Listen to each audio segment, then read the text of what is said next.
Prefeitura de Sertãozinho conta com a autorização da Câmara para repassar um valor milionário à empresa que administra o transporte coletivo.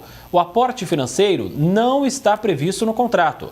O projeto do Executivo será agora votado pelos vereadores. O projeto de lei proposto pela Prefeitura de Sertãozinho pede a análise dos vereadores para o reequilíbrio econômico-financeiro dos contratos de concessão do Serviço Público de Transporte Coletivo Urbano em razão da pandemia de Covid-19. O Executivo solicita a autorização da Câmara para destinar à aviação sertanesina o valor de até R$ 3.257.739, referente ao período de 20 de maio de 2020 a 20 de setembro de 2021.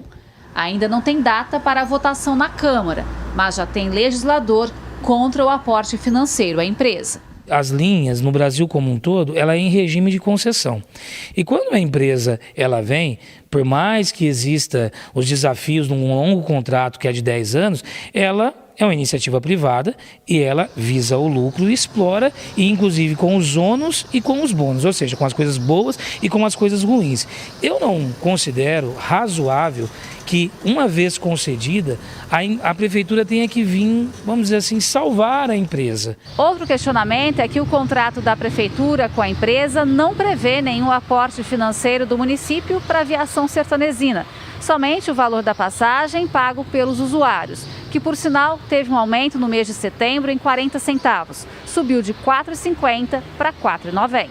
Além da população já pagar R$ 4,90, esse dinheiro saindo dos cofres públicos é mais um pagamento da população, porque quando nós colocamos o dinheiro público, é dinheiro dos nossos impostos, daqueles inclusive que pegam esses ônibus. Então a empresa já assinou o contrato sabendo que não havia nenhuma previsão de entrada dos cofres públicos, a não ser o dinheiro pago pela população nas passagens de aporte financeiro. E a situação se agrava mais porque o Executivo se baseia na Lei de Mobilidade para pedir autorização da Câmara para destinar o dinheiro. E segundo o advogado Ademar Padrão, especialista em direito público, o município ainda não tem esse plano e não poderia usar desse argumento. Ele quer tirar algo que a lei facilita para o poder público, porque é necessário, é um serviço essencial, mas ele não quer ter o trabalho de atender a mesma lei para mostrar para a cidade qual a necessidade. E nesse caso, eu não vi nessa justificativa do projeto de lei algo realmente concreto no sentido de que existe um déficit. Qual é o valor realmente da bilhetagem desses ônibus, qual é a deficiência, qual é o déficit, ou seja, qual é o custo, isso não tem. E não tendo, isso vai para frente dentro de uma tremenda ilegalidade. E o plano de mobilidade garante o direito dos usuários, que inclui um serviço de qualidade, o que também é questionado pelos passageiros que reclamam do que encontram no dia a dia. Às vezes os bancos estão rasgados, às vezes você está andando, chove dentro do ônibus, é muita coisa, né? O ônibus tudo sujo, tem hora que tem até vomito no chão. E também o horário de ônibus de hora em hora tá pegando muito pro povo, viu? Fica uma hora aqui sentado esperando. Primeiro era de meia hora. Você vai lá, você compra o cartão. Se você não tiver esse que você compra ali, você paga R$ 8,00. Não te volta troco. Troco seria quanto? É R$ 4,90 a passagem. Ele seria que voltar o troco, né? Não, você paga R$ 8,00. Isso não é justo. Não é justo, mas eles cobram R$ 8,00. Outro problema denunciado é que os coletivos não passam em vários bairros da cidade. Um deles é o Jardim Florença, o bairro do Cristo, região com muitas empresas e funcionários que dependem do ônibus para chegar no trabalho.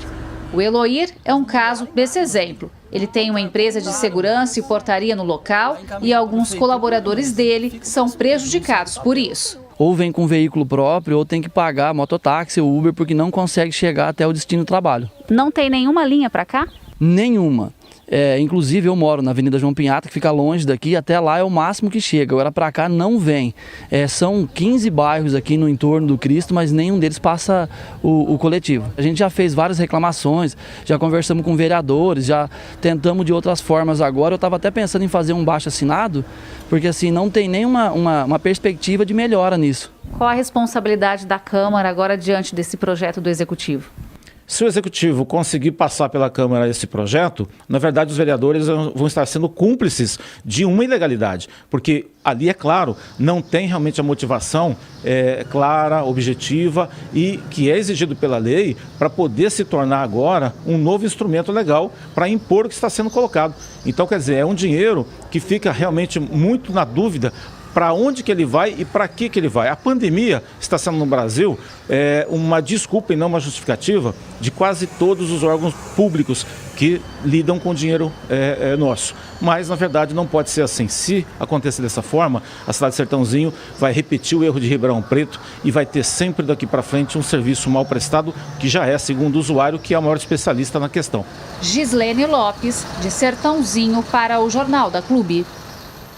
A Prefeitura informou que o projeto foi elaborado junto à Procuradoria-Geral e também Secretaria da Fazenda, com o objetivo de manter o sistema operacional de um serviço essencial que funcionou durante a pandemia. No período, houve queda de 50% no número de usuários. Sobre a denúncia da falta de troco nos coletivos, que uma passageira contou aí para a reportagem, disse que vai notificar a concessionária e quem se sentiu lesado pode procurar o PROCON. Destacou ainda que o contrato com a empresa foi assinado em 2018 e prevê a utilização de cartões magnéticos implantados por questões de segurança. Agora, ao vivo, Gislene Lopes traz outras informações sobre esse assunto. Gislene? André, agora a situação está realmente nas mãos dos vereadores de Sertãozinho. Quem fala mais com a gente é Jean Alves, professor de Direito. Doutor, a gente vê se repetir em Sertãozinho a mesma história de Ribeirão com as empresas de ônibus? Boa tarde.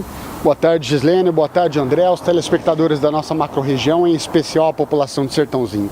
Sem dúvida, Gislene, esse problema da discussão sobre o reequilíbrio econômico-financeiro das empresas, que são em contrato de concessão com a administração pública, seja de Sertãozinho ou de Ribeirão Preto, é uma discussão já de longo prazo. As empresas geralmente alegam que precisam de mais dinheiro para manter um serviço público ali concedido pela administração pública de qualidade.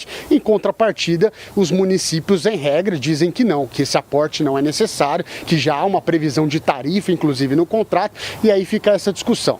O que se vê, diferentemente do que aconteceu em Ribeirão Preto e também em outras cidades, é que o prefeito parece que já aderiu e já tomou essa decisão, quando, na verdade, não deveria ser uma decisão unilateral da parte do chefe do executivo da cidade de Sertãozinho. Essa é uma discussão técnica, deve ser chamado economistas e pessoas que entendam efetivamente de contratos públicos. E mais ainda, a própria Prefeitura de Sertãozinho está contribuindo para o que Teodoro Adorno chama de cidadania de baixa intensidade. Ou seja, a população de Sertãozinho tem que ser chamada ao diálogo e há um instrumento jurídico, inclusive, que permite essa participação popular, que são as audiências públicas. A transparência é um princípio do direito administrativo. Então, o prefeito deve convocar a população de Sertãozinho, ser transparente, mostrar efetivamente como está ocorrendo a prestação de serviços de mobilidade urbana na cidade de Sertãozinho, para que a população possa também opinar. E por tudo isso mesmo, é grande a responsabilidade dos vereadores de Sertãozinho para não autorizarem esse repasse milionário à empresa. Sem dúvida, já há aí na origem uma inversão. Quem promove projetos de lei, na verdade, é o legislativo. Por isso que se chama Casa de Leis.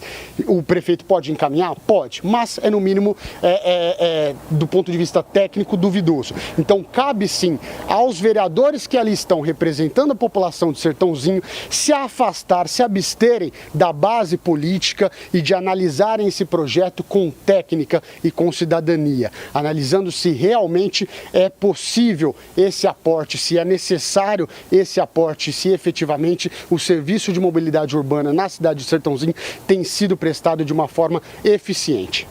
E o que cabe ao Ministério Público antes mesmo do projeto ser votado ou até aprovado na Câmara? O Ministério Público é o que entendemos por um órgão constitucional externo de controle de qualidade, inclusive dos atos administrativos.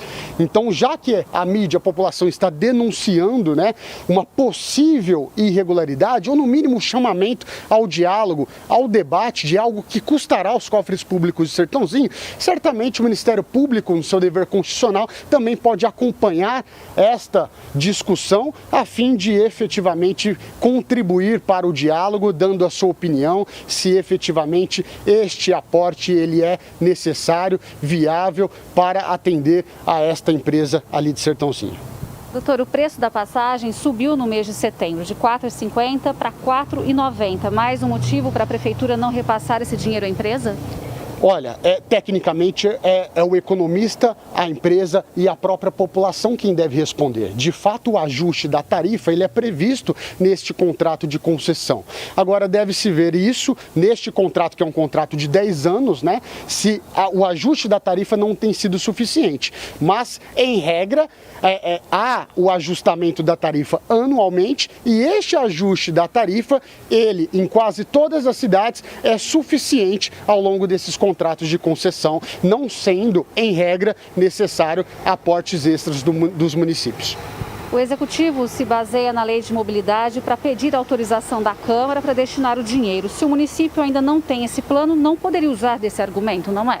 Pois é, parece, com todo respeito, uma manobra jurídica, né? De fato, o próprio contrato, ele prevê ali a possibilidade de reajuste. Agora, nós temos que discutir o mérito, ou seja, o reajuste é de fato necessário e essa discussão, eu entendo que ela não está sendo democrática, porque o próprio prefeito submeteu o projeto, agora ali há uma base política na Câmara dos Vereadores e exclui-se a população e também economistas e técnicos que poderiam efetivamente dizer se esse aporte é ou não necessário. Por isso que eu reitero, essa discussão tem que ser mais democrática, chamar a população de Sertãozinho, ser transparente com os atos do Poder Administrativo e também chamar economistas para que possam dar uma opinião técnica e eficiente sobre o eventual reequilíbrio econômico-financeiro neste contrato de concessão. Ok, doutor. Muito obrigada pela entrevista mais uma vez. E daqui a pouco a gente volta com outras informações. É com você, André. Obrigado, Gislene Lopes. Até já.